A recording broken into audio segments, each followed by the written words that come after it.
Korang kalau nak lari laju, tak semestinya korang kena lari bogel.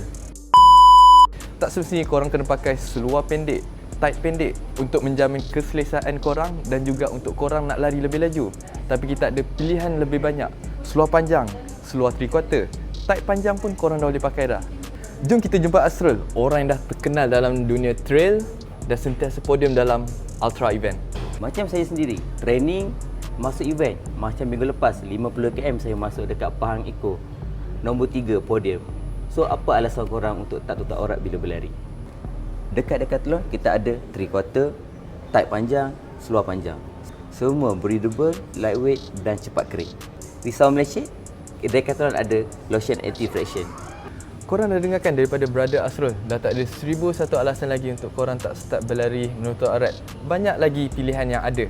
Jadi korang jangan lupa share video ni supaya kita dapat berubah sikit demi sedikit dan kita dapat ibrah daripada tu. Assalamualaikum.